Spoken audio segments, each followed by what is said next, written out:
হাওয়া ভবন থেকে দুর্নীতির রাজা বনে গেছে মতিউর রহমান। যখন যে সরকার এসেছে সেখানে আশীর্বাদ পুষ্ট এ সরকারি আমলা, এ যেন পাক্কা জুয়াড়ি। দাবার গুটি চালাতে কখনো ভুল করেনি 15 লাখ টাকার ছাগল, অবশেষে ডেকে আনলো সর্বনাশ। এবার গা ঢাকা দিলেন দাপুটে সরকারি আমলা। দ্বিতীয় সংসারের ছেলে মুশফিকুর রহমান ইবাতের বিলাসিতায় বনবাসে মতিউর। কোথায় নেই এই মতিউর রহমান? 1994 সালে বাণিজ্য ক্যাডার 11তম বেস হিসেবে ডক্টর মতিউর রহমান কাজে যোগ দেন। ক্যাডার পরিবর্তন করে কাস্টম ক্যাডারে যোগদান করেন। বহিরাগত ক্যাডার হিসেবে কাস্টম থেকে বহুবার চেষ্টা করেও তাকে সরাতে পারেনি। চাকুরি জীবনের শুরু থেকে পাওয়ারফুল মতিউর রহমান।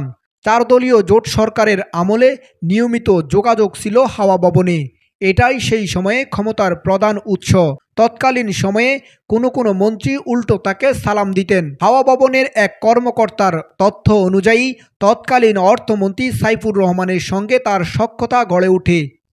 অর্থমন্ত্রীর ছেলের সাথে ব্যবসা বাণিজ্য শুরু করে মতিউর রহমান। অর্থমন্ত্রীর রুমে বিনা বাধায় প্রবেশ করতেন। পরবর্তীতে আওয়ামী লীগ সরকারের আমলে একাই কাজ করতেন তিনি। আওয়ামী লীগ ও বিএনপি সরকারের 2 অর্থমন্ত্রীর সঙ্গে সখ্যতা থাকায় এনবিআরের চেয়ারম্যানকে তোয়াক্কা করতেন না। 1-11-এর সময় এনবিআরের তৎকালীন চেয়ারম্যান বদিউর রহমান ঘুষখুরে মতিউর রহমানকে বদলি করে রাজশাহীতে। ওই সময় এনবিআরের 4 জন মেম্বার মতিউর রহমানকে বদলি না করতে চেয়ারম্যানকে অনুরোধ করে। বদলি ঠেকাতে সে সময় 2 জন পাওয়ারফুল সচিবও কাজ করেছেন। শেষ পর্যন্ত তত্ত্বাবধায়ক সরকারের প্রধান ফখরুদ্দিন আহমেদ পর্যন্ত সুপারিশ করেন। তখন সরকার প্রধানের সুপারিশ অনুযায়ী বদিউর রহমান তার বদলির আদেশ স্থগিত করেন। তৎকালীন অর্থমন্ত্রী সাইফুর রহমানের স্ত্রী মারা যাওয়ার পর কবরে গিয়েও এই মতিউর রহমান কান্নাকাটি করে, অর্থাৎ তিনি ওই ধরনের অভিনয়ে পারদর্শী। আওয়ামী লীগ সরকারের আমলে একজন ক্ষমতাধর নেতার হাত ধরেন। সাবেক এনবিআর চেয়ারম্যান বদিউর রহমান তার আত্মজীবনীতে ডক্টর মতিউর রহমান সম্পর্কে বিভিন্ন দুর্নীতি ও ক্ষমতার অপব্যবহারের বিষয়টি উল্লেখ করেছেন।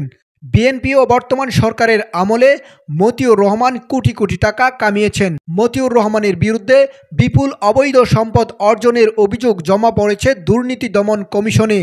চলতি মাসের প্রথম সপ্তাহে জমা পড়া অভিযোগটি যাচাই করে কমিশন অনুসন্ধানের সিদ্ধান্ত নিয়েছে।